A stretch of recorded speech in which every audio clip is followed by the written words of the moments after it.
mes chers compatriotes d'ici et de la diaspora, les graves troubles à l'ordre public intervenus ces derniers jours dans notre pays, avec leur cortège de drames et de préjudices infligés à de paisibles citoyens et à des hôtes qui ont choisi d'investir et de vivre chez nous,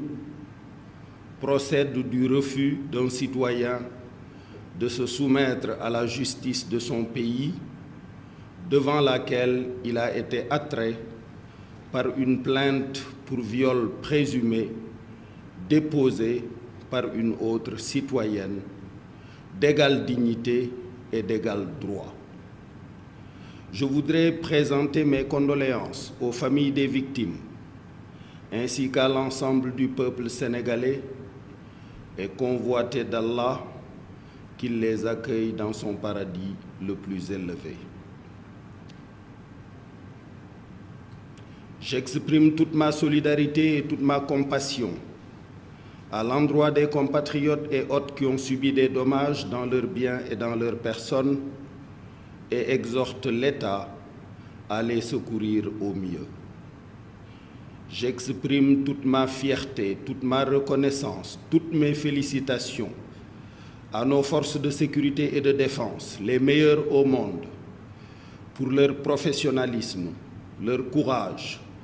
leur sens de la mesure et de la responsabilité qui ont permis de contenir des assauts d'une violence inouïe avec une admirable maîtrise. Conformément à la recommandation prophétique faite à tout musulman d'être solidaire de son frère qui subit une épreuve, qu'il ait raison ou tort, je voudrais exprimer ma solidarité à mon jeune frère Ousmane Sonko, frappé par une terrible épreuve. S'il sait que les accusations portées à son endroit par la citoyenne Adji Sarr sont infondées et ne sont que le résultat d'un complot ourdi contre sa personne, je l'invite à faire ce que je fis en son temps, c'est-à-dire déclarer solennellement devant Dieu et devant les hommes que d'ici à l'extinction du soleil, aucune preuve ne viendra étayer les dites accusations. S'il ne le peut pas, je lui recommanderai alors de se repentir, de demander pardon à sa famille, à ses militants et au peuple sénégalais, et d'accepter avec dignité les conséquences des actes posés. Depuis le 1er novembre 2020, à partir de ma station de président du Conseil économique, social et environnemental, j'observe de façon privilégiée et au quotidien les activités de son Excellence, Monsieur le Président de la République. Je l'ai vu se battre de façon titanesque pour que le peuple sénégalais soit parmi les premiers en Afrique à recevoir le vaccin,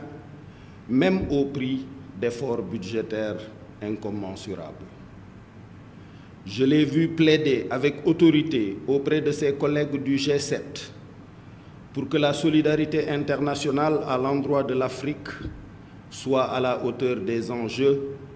pour venir à bout de cette pandémie qui révèle notre commune vulnérabilité humaine. Je l'ai vu insister pour que l'Afrique dispose de ressources financières conséquentes, au moyen de droits de tirage spéciaux, d'abandon de dettes ou de tout autre mécanisme, afin de soulager les entreprises africaines et les investisseurs africains des terribles conséquences de la pandémie sur les fragiles économies africaines. Je l'ai vu donner des instructions pour qu'il n'y ait plus de retard dans le paiement des bourses à nos étudiants.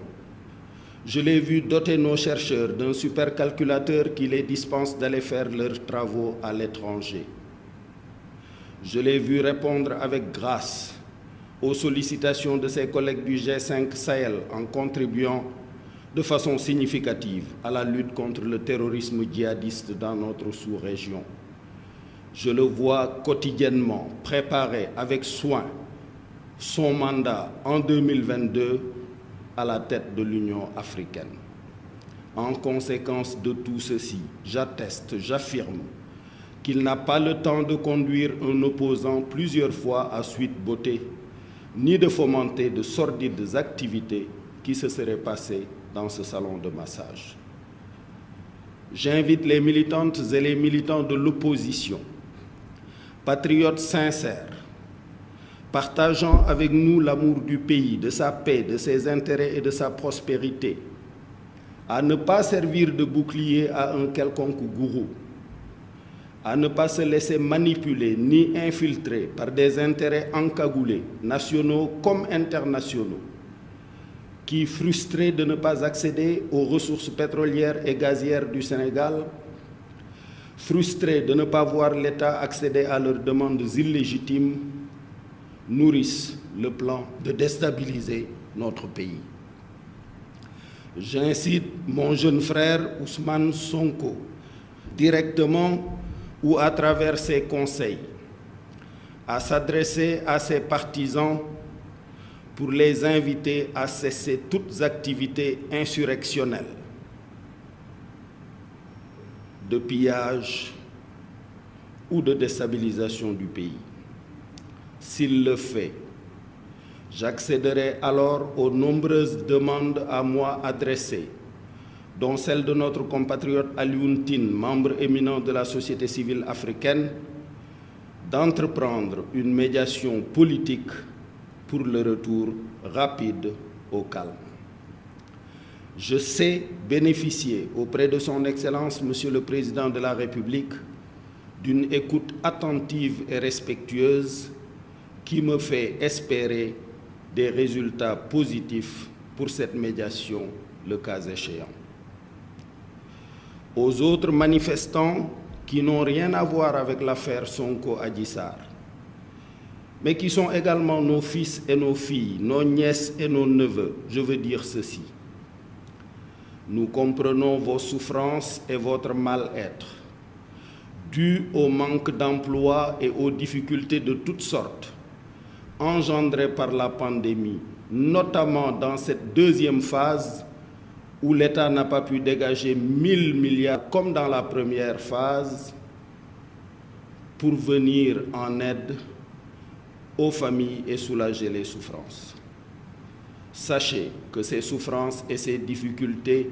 que vous vivez nous pèsent autant qu'à vous. Le président de la République est quotidiennement engagé à y trouver des solutions, car lui comme moi savons que c'est notre devoir, comme nous le faisons avec nos propres enfants, de vous nourrir contre la faim